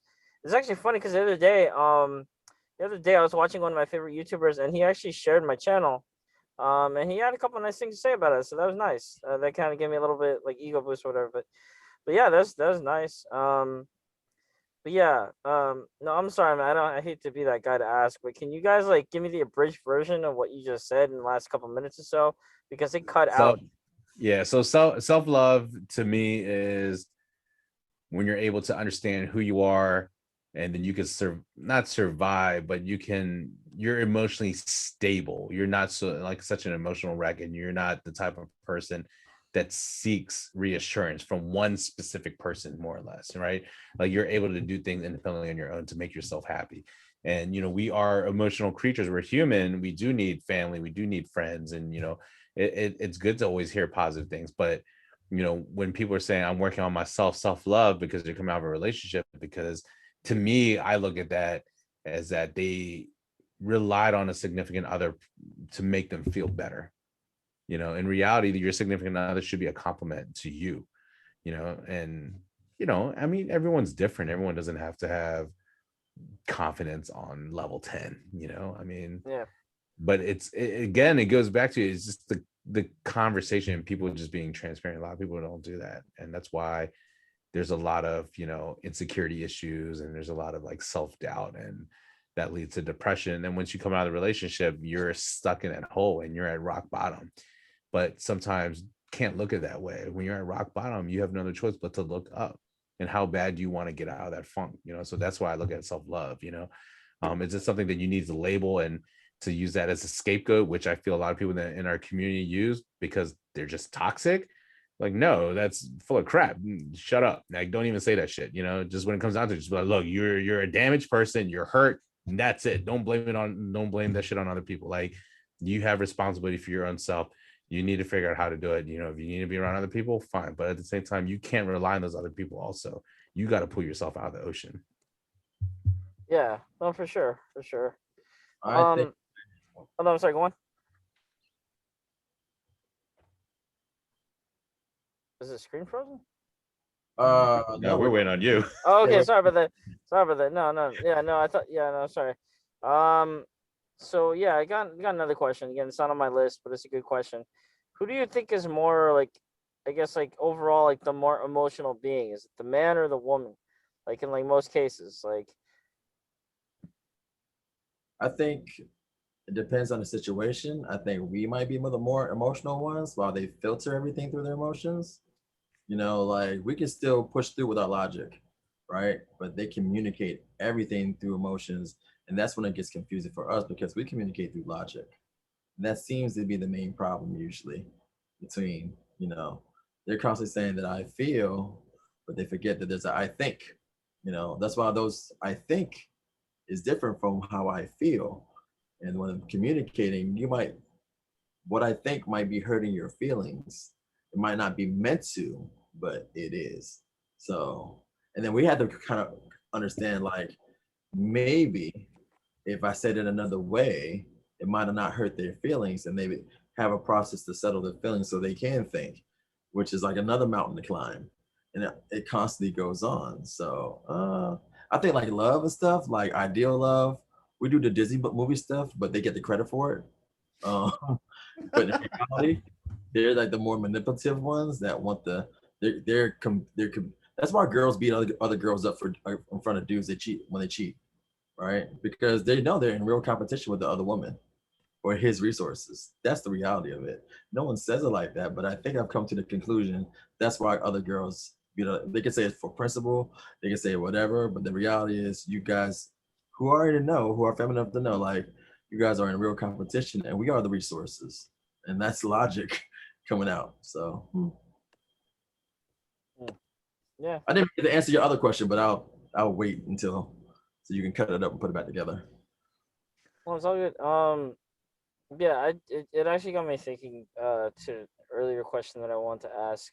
So like I was saying, I guess the past couple of days, because I just did an interview for my own channel, it's just like get to know me or whatever. But I've been opening up about a lot of things, and one thing that I briefly touched upon with you guys is my dating experiences, especially like in my 20s and whatnot. I don't know if I told you this or not, but basically in my experience, well, yeah, in my personal experience, I can't speak for anyone else, but in my experience, like when I was all throughout my 20s, I had a lot of trouble, finding someone who was really just looking for something serious. And I don't know if it was just me because not all of those girls ended up with someone afterwards. Some of them were actually, just actually still single to this day. But it just seemed it didn't seem to me like it was a coincidence that like all of these women that I was, at the time they were also in their 20s, weren't looking for anything serious. Can you hear us? Oh no, I'm sorry. Yeah. My fucking goddamn Wi-Fi. Hang on. Yeah, I need to set up a fucking Patreon or something. Yeah. Sorry. No, but yeah. So sorry to give you the bridge version. So like I was saying, in my 20s, all throughout my 20s, I had trouble finding committed relationship. I was in a couple of them, but that was after a lot of dating, a lot of going out, a lot of meeting girls. And I don't think it's a coincidence, at least to me, that all these girls none of them were really looking for anything serious. All of them just wanted friends. All of them just wanted friends with benefits. All of them just wanted to get, just to fuck. You know what I mean? And I don't think that it was necessarily just me. I think some of them were actually kind of being serious because not all of them ended up with dudes afterwards. Some of them are actually, a couple of them are still single to this day, even though they're in their like early to mid 30s now. Do you think that age there's like a correlation between that kind of fear of like commitment? Is there a correlation between that? Like the younger you are, the more fun you kind of want to get out of your system. You know what I mean? I mean, that's what's being touted and pushed on the net, and people are so busy looking and reacting. They're not like, it goes back to your same question of how do you grow? How do you invest? So it's Yeah. it's such a jacked up. My advantage was from being in prison, being locked in a cell. I was allowed to think. I had therapy, and sometimes it worked, sometimes it didn't. But the whole game is locking yourself in a cell and then having to face yourself. You kind of have to face how much you hate yourself, your weaknesses. You have to cry, like you have to finally face who you are. Well, out here, you don't have to do that. You're never locked. You're not far away from a cell phone where you can just push all your emotions and take it out on your phone. Like swipe, I don't like that. I like this one. Oh, that video is exciting. But you never get a chance to think about yourself and how you grow. So I would say that it's a mixture of wanting to know yourself, wanting to know yourself among other people, a little bit of philosophy, which is, what is the meaning of life to you? What makes who you are? How did you get here? For most guys, it's definition, like we create things. Like for me, BWAM is a big part of my definition, but it's actually not who I am. It's how I express myself. I know that, but if you start defining moments in my life that I've made some changes, it would be being a magician, going through prison, and BWAM. That's definitive, and to define who I am. But there's a lot of people who are not getting a chance to do that. Their thing is, how can I make the most viral video? I mean, that's their thinking, okay, for that moment. And they want to be forever famous for that. But that's not who you are. It doesn't really change the world. It changes some views. You would shift attention, but it doesn't shift the real reality of the world. It's short term. Yeah. So knowing who you are is basically buckling down, figuring out your weaknesses, facing yourself, and like Shao said, being completely genuine and honest to yourself and others around you. At the moment at all times, and when you're wrong, admit it, find out where you're wrong. Sometimes you don't see all the sides, and that's how you grow. And to piggyback on that, that has also to do with self-love. You know what I mean? Like, I feel the best investment you can do is yourself, right? Your health, your mental health, the people who you surround yourself with, and kind of really knowing your purpose and what you want to do. So you're right. When you're at a younger age, you're a little bit more free. You're kind of you're actually not kind of, you're a lot more careless. You're just because you don't have those responsibilities, right? Those responsibilities don't really kick until after you're 26, and most average people about 31, 32, but yeah, I definitely think age plays a big part in how you look at things too, because also the experience that you go through. People don't change, like, what Vee said, people don't typically change until something traumatic happens to them. But then the question is, what do you do from there? It's like being a gladiator throwing a lion's den. How are you going to survive coming out of that?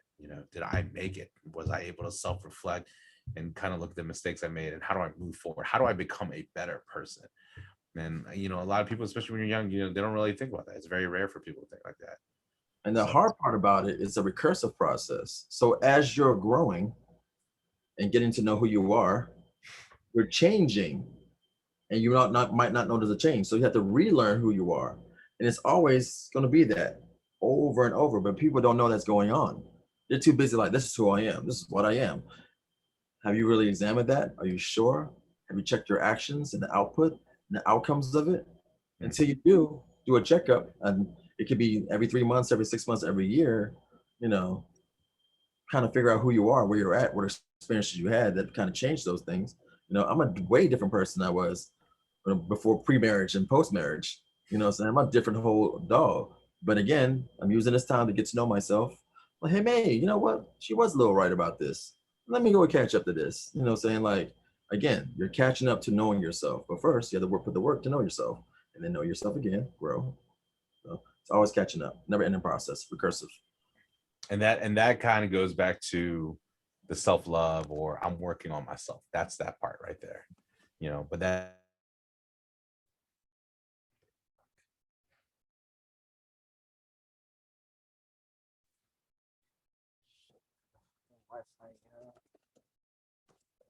God, again. Fucking again. back from a relationship, you're in a toxic relationship, she's cheating on you, but you decide to stay because you're hoping for this change. You know, you're not understanding your thresholds. And that's the part that, again, I brought it up numerous times, being transparent and being upfront. You got to set boundaries, you know, even going back to about the racism thing, right? You know, Billy Joe or Jamal could say something racist. If I don't put my foot down and really set a boundary, you know, I'm not sticking up for myself, then they're just going to keep doing it. Right. And if I do set my boundary, they keep doing it, then I have a choice whether if I want to stay and maintain whatever I'm doing with this other person or not. And changing and growing is hard. And sometimes it happens more in isolation than anything else. It doesn't happen in group context because you're so worried about what other people think. You don't have time to grow or change or work on those. It's also too many opinions from other people too. Right. And their opinions are where some you can be a changed person, but someone might remember knowing you back then, and they'll pull you back to being that person because that's how they see you, that's how they remember you, and that's how they know you in their mind. You know, not knowing you change, and then you're going to have to go through this conflict of shock toward them, like, yo, I'm not even like that no more. Who are you defining? You know what I'm saying? So asking someone to change for you, good luck with that, because they have to first to change. They have to know what to change, and then they have to work on it, and then do it by themselves. But doing it in the context while you're in a relationship and beefing and stuff, never gonna happen. I've kind of realized that with this relationship, not gonna happen. We have to separate, go our own ways for a minute, grow, and see we could pump this later. If not, all right, next person. You know, someone's gonna get. And the biggest thing, you know, going from the trauma to change, etc., is showing humility, you know, and showing humility, you know, for yourself and stuff like that, because you don't want to be in the same position. You know, so that goes back to really understanding who you are and understanding the situations that you're in by showing humility. Because a lot of times people won't show humility because they're so damn freaking prideful, especially in the minority community. You know, they're like, oh, I don't need to do this. I don't need to do shit. And I'm like, okay, well, that's on you then. If you want to live that lifestyle, you want to be stuck in one place and be just such an angry person, you know, like I've been through that too. You know, like I've, you know, I had some peers that, you know, said that to me. I didn't understand until like years later and stuff like that.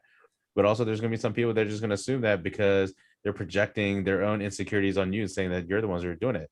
Happens a lot in the minority community, a lot, especially in BWAM. You hate women. Yeah. You're misogynist. I can't believe you listen to him. You didn't even take time to listen to him to even argue the points. You don't like sugar? You don't like sugar babies? Oh, you're a womanizer. Oh my God. Like, I didn't say all that. Calm down. I'm sure they're watching. They're going to be watching this. And then we're fuck. Look, they need to hear the truth. I mean, what's more loving? Telling them to pander them like, you know, Jackson did, or fucking tell them the truth like, you know, like, look, this is what we feel. This is what we think. You know, it's their benefit to their growth. We don't do this without love. You do this with utmost respect and love. So, right.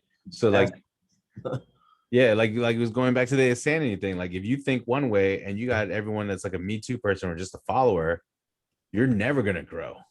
You know, you don't even same thing in sports. I want to be on a team where the other teammates say I'm doing something wrong and really call me out on it, you know, and make me feel uncomfortable. And that's the only way I'm going to change. People don't change when they're comfortable. unless they're like brilliant, smart business people, but most people don't change until they feel uncomfortable. And then usually it's because of something traumatic. Yeah, you're absolutely right. And speaking of traumatic, another thing that I'm sorry, I'm tying everything back to me somehow, but another thing that I experienced in my 20s was like I basically just like every time I don't know what it was, I had like the worst luck, but I met girl after girl after girl and they all fucking had daddy issues. Um and I mean like, for me personally that back then that was something new for me because, I was lucky enough, to have a father who was always there. You know what I mean? I grew up around other people like my friends going to school, like their dads were also there. You know what I mean? There were a couple of kids that were their parents were divorced, but their dads were also there. And so, like meeting all these women, all like these young women in their 20s who were, just had dad issues and that that really negatively affected, their mindset and their way of thinking and their view of the world. And I could tell, you know what I mean? It's just like they were trying to hide a lot of that trauma, whether it was abuse, physical or emotional, or abandonment issues. You know what I mean? They were hiding it behind like fake smiles and, like really over exaggerated, like forced positivity. Have you guys ever encountered, like just like women like that? Have you ever encountered any sort of behavior like that? And like, what do you think about The biggest ones are abandonment issues and sexual assault issues. it? Yeah. Those are the women that I find to be very troubling in relationships. Even though I've been in with one, try my best, you kind of realize there's a level of core damage it does to a psyche when a woman is like sexually abused or abandoned. She loses when her father is gone or out the picture or off and on. There's no stability there, and as a core function of a woman, in my opinion, do the roles. That's the stability and someone providing for them or protecting them or regarding them as a human being, for them to feel loved. You Structure know, and safety. yeah, it's and then the sexuality thing is the same thing that's being abused. Their safety, security, the structure of the world, their expectations. It's just all trust issues are the biggest ones right there. And it will jack a woman. That's why I'm like when I hear those things, they become red flags immediately. And I just watch how they address the world. So I don't want to be treated that way. I don't want to be objectified. I don't want to be treated sexually, blah, blah. But they're the first ones out there To throw their bodies out there because that's how they feel. That's how they feel safe because that's when they're the most vulnerable. Yeah, when they feel they have control. People make love and they feel like they're wanted, and the moment those 25 minutes is done, Uber's here. You know what I mean? But I also feel like that kind of goes both ways for men too in some cases. Not specifically abandonment, but using their body to feel security and safety. You know what I mean? Like if you're not physically secure or adept with your body and you can feel a threat, we know like, women prefer bigger, taller guys. They just do. You know what I'm saying? Smaller guys get the shaft unless they go work out 10 times a day. You know what I'm saying? Like unless you got Kevin Hart money. Yeah, unless you got Kevin Hart money, and that's the equalizer. You have to know where you are. Men always have a hierarchy going on. It's there. We don't even have to talk about it. We know you go in the room, like I'm not, I might not look like the most threatening tall dude, but once I start opening my mouth and my personality comes out, every dude in there knows this is not a normal guy. This is not, and everyone in the room should feel that. So, and sometimes dudes abuse their social circles. So they pick up where they're most strong at, I'm a good recording artist. So in this circle, these are the girls that I talk to or deal with, and they just filter themselves in and out.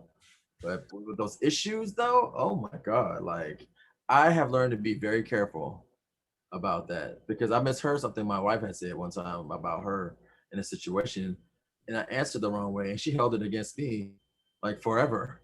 You know what I'm saying? Never readdressed the subject, never got to say, hey, you know what? I made it heard it wrong, or because it was such an emotional thing, it came out her mouth one way and I heard another way. I heard it like a man.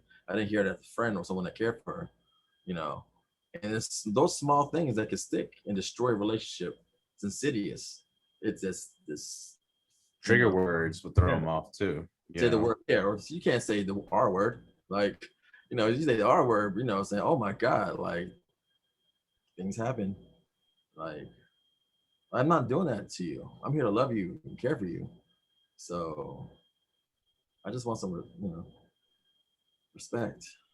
I also feel like with that, my experience, especially being, a single parent of a girl, I'm more mindful of certain things, and I have to understand that some women, their daddy issues, quote unquote, based on what we're talking about, some of them they do linger on, and some of them it's instilled in them and they just don't realize it, and so instead of saying like, why are you like this, just ask them like, well, what can I do differently to not trigger you, kind of like talk to them like if you're as a teammate, trying to be on the more positive side of this abandonment conversation, just because I have, I'm a girl dad, I'm a big advocate for women too, but at the same time we have to be very real about it, and just kind of work through that process. But then it goes back to, are you willing to put up with that? And, like you said, some cases, those could be red flags. Some of them you could be Captain Save them, but it just goes back to what is your purpose and how do you want to treat other people, etc. So.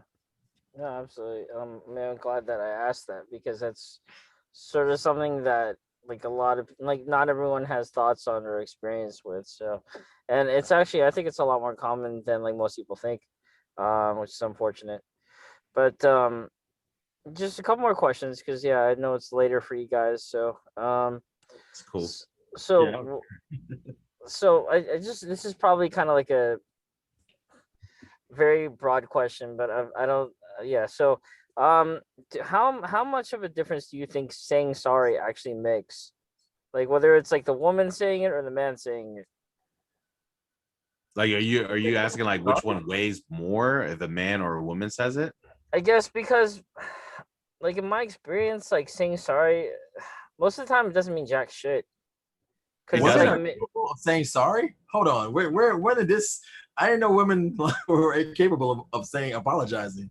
It's rare. The way they say sorry is not I'm sorry or I apologize. It's in some type of weird kind of way, and it's a matter of how you surprise. Maybe it's a matter of how you accept it or not. So I guess like when you say like which weighs more, to me it's about your delivery and your tone that goes with it, and then what you say, because you can be like, you know what, I'm so sorry, I apologize, and you start hoe bagging the next day, like it don't mean nothing, it's the effort that goes into it, and the sincerity. I Yeah, think apologizing has more to do with acknowledging exactly what happened and how they felt in that situation. Acknowledgement of the real situation and what you thought, which could be wrong, like clarifying from one person's point of view to another could be completely two different things. It could be. And sometimes you're apologizing for the wrong thing and not the thing that they want you to apologize for. And the clarification is a part of acknowledgement. Okay. A person doesn't have to accept your apology, and knowing if it's real, sometimes it doesn't matter because the person doesn't have to accept. That's the second thing you have to, sometimes we apologize to others so we ourselves can be forgiving ourselves and for us to grow. That's the real reason to apologize. You know what? Maybe I did something wrong here. Maybe I can get better. Maybe I could do better next time, and maybe I could become a better person. And those are the main things that you have to focus on when you're saying sorry to somebody. it's how to be better and how to prevent things from happening, or showing that person and you care, when you say you're sorry, I won't do this anymore, or I could do this differently next time. I feel like that adds more validity to what you're trying to say at that point. Because a lot of times people are like, damn, I'm sorry, or I apologize. But like, well, what are you sorry for?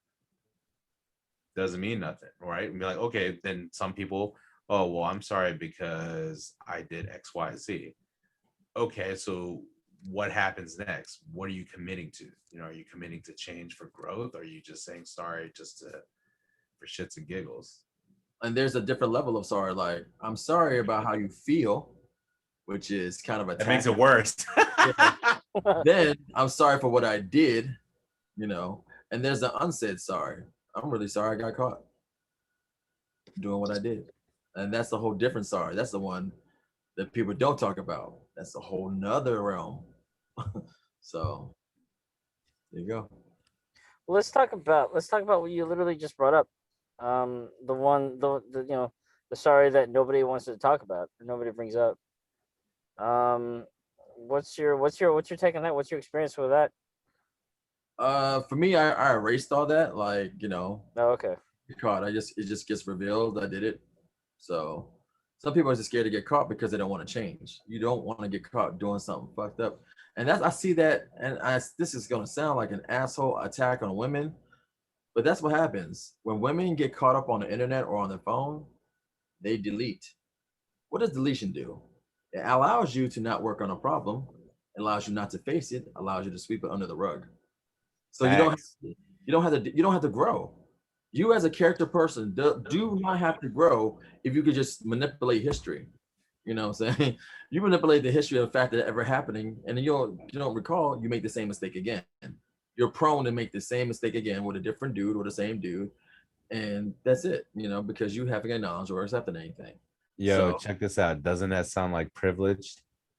it does, doesn't It it? is. Yeah, right. Yeah. You're privileged because you're able to do that, and you're not going to be able to recollect, how the other person felt, etc. Because it just doesn't matter to you. And that's why I hate when on Facebook, I hate when people delete posts or delete comments because If you you're said not, it, you said it. yeah, you said it. You're not standing on your word. You know what I'm saying? You're not even clarifying what you said. So to avoid, and that's what women do. To avoid the whole situation, let's delete everything. And then it never happens and no one learns the lesson. No one grows. And that's the same mistake every admin on every Facebook group on the AMBW, they make the same mistake. And I'm sitting there like, wow, and you lead people? You can't even stand firm on that. Dude, there's so many, especially some of the females. I can call them out. There's one specifically too, bro. But it's like, it's that, they can give fouls, but they can't take one. Right. That's the whack. That's whack shit. If they foul, it erase it off the board. The referee didn't see it. They walk away. That's not real. That's not real life, B. It's gonna bite you in the back because you didn't change. You ain't grow. But they're so quick to call other people out, which goes back to kind of like we're saying, like they're projecting their insecurities on other people because they know they're fucked up. They did something wrong. You know what I mean? It's your fault. You did it. You did it. It can't be me because I'm perfect. Because all my girlfriends say so. Because y'all pandering to each other. You know what I'm saying? So, I mean, of course that works. Yeah. That makes so much sense. Like, you know what I'm saying? If your friends are acknowledging you because you're playing the same dumb rules, and then when something bad happens, you don't know how to address it. You just erase it like it never happened and shame the guy. Of course, you're gonna make the same dumb mistake over and over again. Like, duh. Yeah. Yeah, for sure.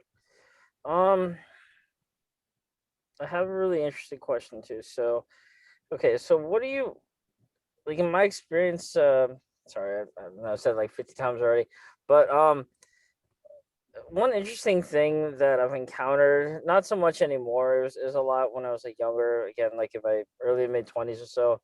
One thing that kind of, and also I want to preface it by also saying that I am not an extremely emotional guy. I guess I have been at times, but on the most part, I mean, I'm like Chinese American, so we typically kind of we're like statues, basically, stereotypically speaking. But no, I mean, one thing that has sort of, I guess, scared or surprised a lot of women in my life is like when a guy's there's a lot of like emotional vulnerability, and it either kind of throws them off or it kind of just scares them. And I'm not talking about like just being overly sensitive or being, like a freak or weird like that. But just in general, it's not something. And I had to wonder, is that also tied to sort of their age? Is that something, again, like just girls or women that age just don't give a shit or they don't want to hear that kind of stuff? Or like, like they're not yet ready to maybe indulge in that, also be emotionally vulnerable themselves? Like what are your thoughts on that? I'm not gonna lie, I'll be honest with you. I kind of need an example. Okay, so I'm trying to process that question. I think an example would be kind of. I guess a really good example would be like a sense of closure. Like I feel like in my experience, when, for instance, like when I hit rock bottom, like fucking, what was it, almost 5 years ago now? Yeah, 2016, and that was in a long distance relationship with this chick in fucking goddamn Colorado, which is the worst fucking state in the world, by the way. I'm sorry, no offense to you guys if you guys have ties to that at all, but in my experience, I'm never fucking going back there, man. But no, so basically, yeah, it was a bad breakup. I was looking for closure, and it didn't help that it was my first long distance relationship. So I wasn't exactly handling it well in the sense that, I wasn't used to being that far apart from someone and not being able to talk things through, right? And what made it worse is that she didn't even want to fucking talk on the phone. Like I think at one point she even blocked my number. So, and I don't think I really did anything to deserve that, but it just seemed like she was. Uh, I'm trying to say this in a way that doesn't portray me in a bad light. It's almost like she's kind of like wearing the pants. You know what I mean? Like, for lack of a better word, she wasn't, but I was. But I'm just saying. You know what I mean? Like, do you sort of understand what I'm saying?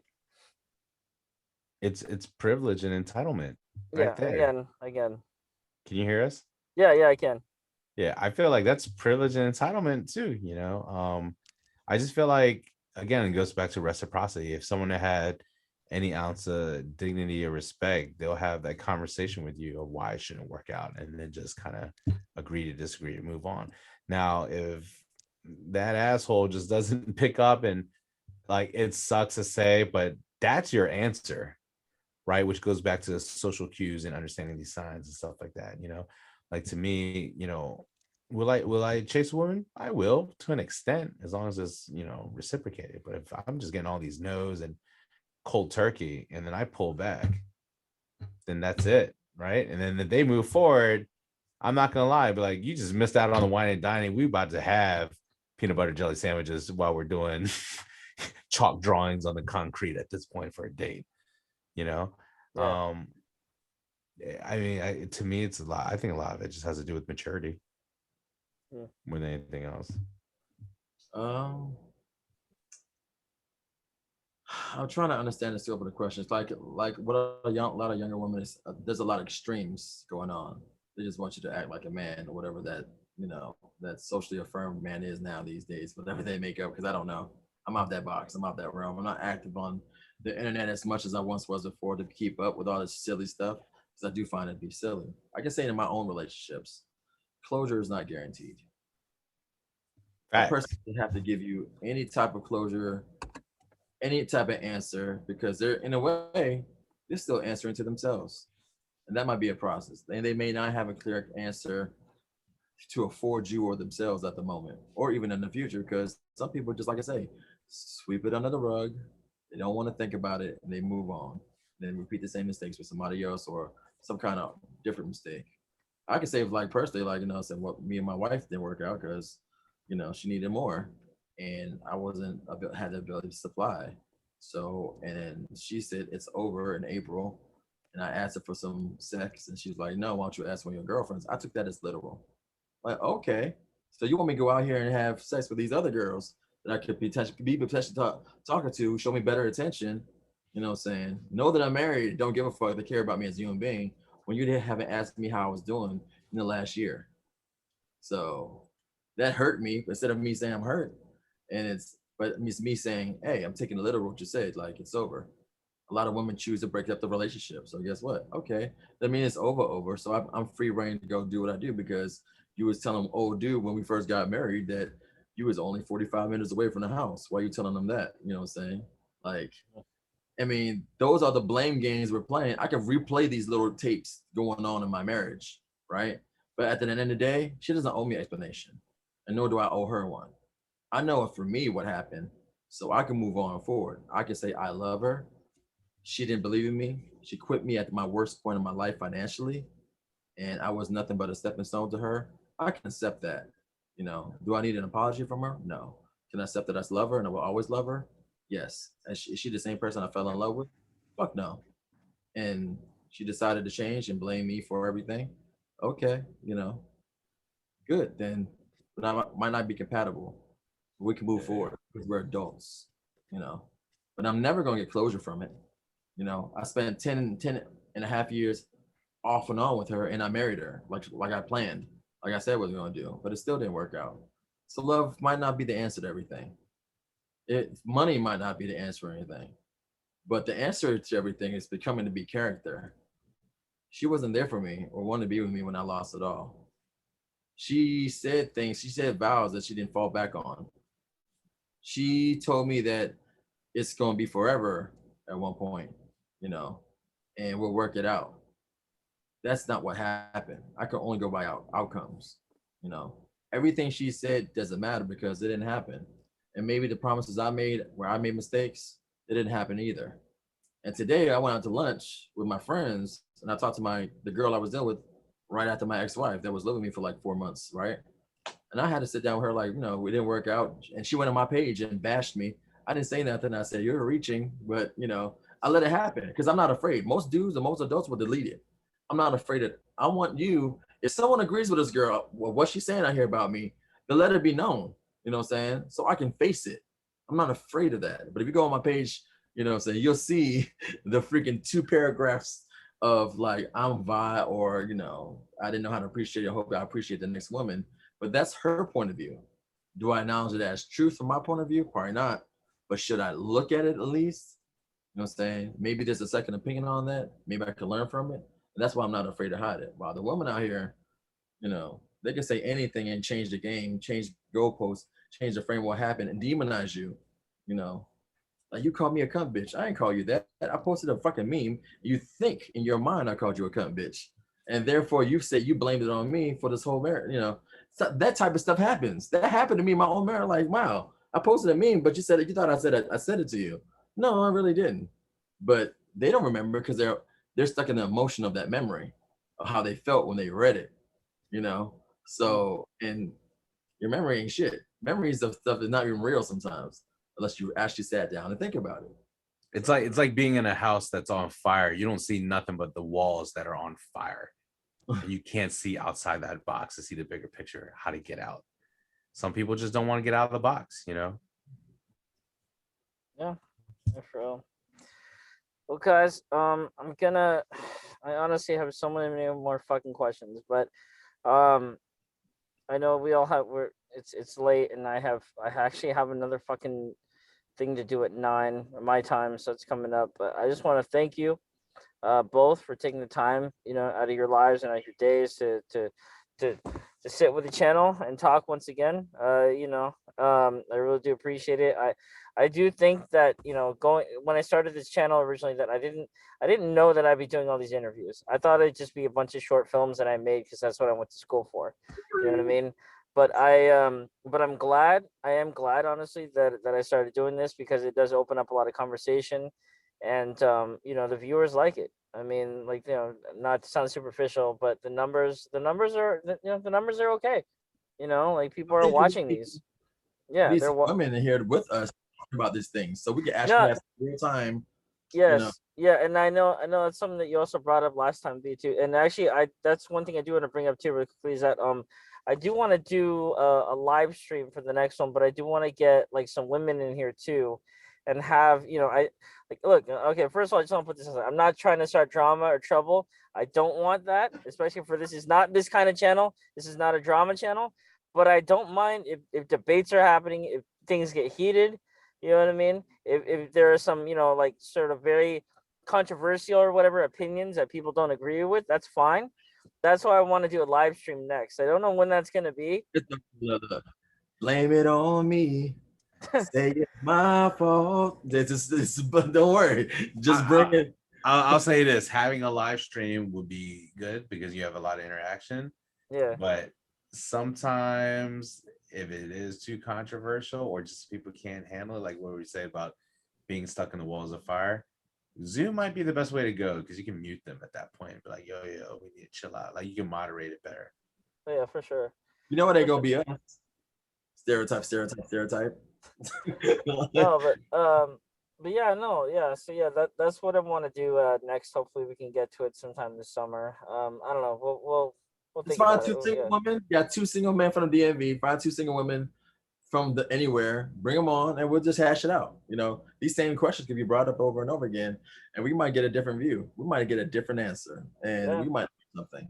Yeah, absolutely. I agree. I mean, I think definitely having putting Vee on this platform to speak on his behalf of it. Yeah, I usually don't talk with that. I finally just decided, like, you know what? I'm gonna go ahead and do a interview. I'm gonna go ahead and do it because my background was an issue. But I was like, you know what? Bro, oh my God, I back you up on so much. And I had to tell people, like, yo, like, it seems like you got an issue, not him. You know what I mean? Like he has nothing to do with you. Yeah. Yeah. And then you know what's sad? Those people leave to go to these other AMBW groups and try to become a moderator, or they become part of the Attack me black, along the way. Black and Asian network. Oops, did I say that out loud? Oops. And Oh. they become like a moderator and then try to slander other people doing something. Well, this person was like this. We're like, well, let's talk about your behavior. There's a lot of finger pointing, So I'm I just don't saying know. like this. I have still the most successful one of all time. I have Facts. still the head. Yeah. I still lead mind of all time. Even if I close my site down, no one ever would catch up to the record that I did. Plus, I'll say this in the BWAM Wham 2, now it's called Wham 2. Yeah. Your group, let's just say, being transparent about it, 75 to 80% are actually real people versus Eastern. Oops, did I say that out loud? They got like 15,000 people, fake people from Africa. Sick. Looking for their opas. Yeah, man. K-pop, fuck K-pop, man. I don't give a shit. I'm Chinese, dude. I'm Chinese, bro. I'm Chinese. Yes. Chinese. We were the original ones, man. Okay, we're the fucking like everyone, fucking Panda Express, all that shit. But the only time that we become visible is when it's motherfucking tax season, or when you're in school and you have your fucking finals coming up. And you need help with your math homework or some shit like that. We're still the only ones. I'll say this on behalf of the Chinese community. One of my good friends, he lives out in China. He's an ex-pro ball player. Like a lot of the stuff that I've seen in these chats that are so negative is not as bad as the way people say it until you talk to someone that actually lives out there. Like my boy's got a freaking I'll just say his name. His name is Stephon Marbury. He has a statue out there. The only other black person who's got a statue out there is Kobe Bryant, right? And my friend works for Disney. She teaches out there. It's not as bad the way people think. Like they think just like black people are getting beaten down by Chinese people all the time. Like it's not happening. Like I don't know where they're getting their information from. I'm hearing it from the sources that live out there. So, but yeah, Chinese people are respected, bro. Yeah, half Chinese, half Cambodian, but neither of it. I mean, I feel it matters much anymore. It's when your personality. And I think you're still young in a way. You think you're 34 years, you're not young, but you are. You're going to grow from this and all this. All these interactions are going to help you grow. Because you're taking in a lot more information than the average person. And that's what happened to me with VWAM. I was taking in countless emails and letters and messages on the site, off the site, left and right. And I had to think and address things that the normal person probably didn't have to. And now that you have a network, it allows you, like Shao, you see how well-spoken he is. He talks to enough people where he can be well-spoken and converse and clarify things. A lot of people, average people, just talk to they're drunk in front of the bar. I mean, that's the extent of their knowledge, and maybe what their friends post on Facebook. But that's still an echo chamber. Yep. Yeah. You have the capability of expanding yourself, your knowledge, and maturing, like I did, of understanding issues and almost to a whole nother realm. So yeah, absolutely. By the way, do you I'm just thinking ahead for the panel too. Do you know have you heard of Black Asia? Is that a porn star? I know. No, that's a person. No, that's a person. I think her name is Rachel. I've had her on my channel a couple times, but I really want to bring her in on a live stream. She's like really, really, really smart woman. She's half black, half Korean, and she lives in where does she live, in Chicago or some shit like that? I don't know. What's your name again? Her name is Black Asia. That's what she goes by. So she's listening to this. My bad. I didn't mean to call you like a porn star. I didn't know the way you sound like Black Asia. That sounds like a porn star named Black Asia. No. At least a stripper name, at least. Or stripper, right? Yeah. Or they call it now politically exotic dancers. I honestly don't know. Maybe she might have been in the past, or I don't know. But all right, guys. Well, I'm gonna let you go. But again, keep in touch because I do want to do a live stream. I do want to bring on women. I do want to make it more like this group bigger.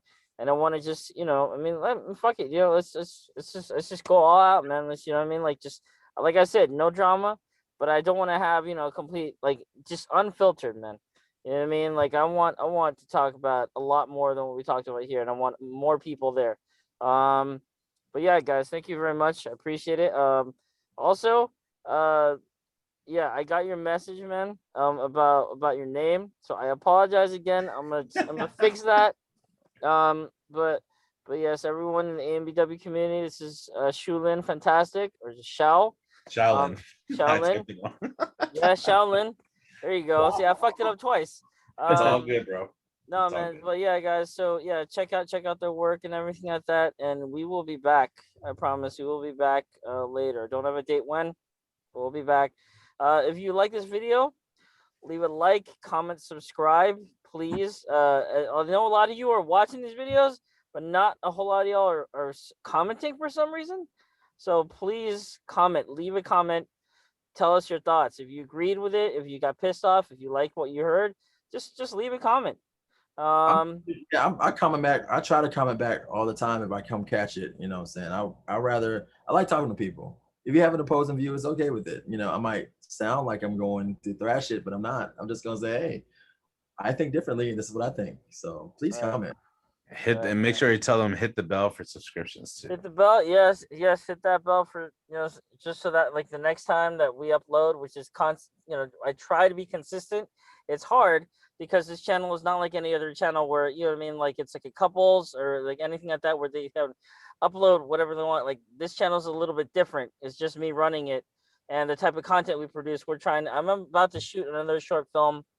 It's actually gonna be the first feature film for this channel. It's gonna be over 60 minutes long, but we're gonna shoot that this weekend and next weekend and have it up by mid to late July or whatever. But yeah, man, just support the channel, support everybody, and we'll be back. So again, thank you all for watching. Peace.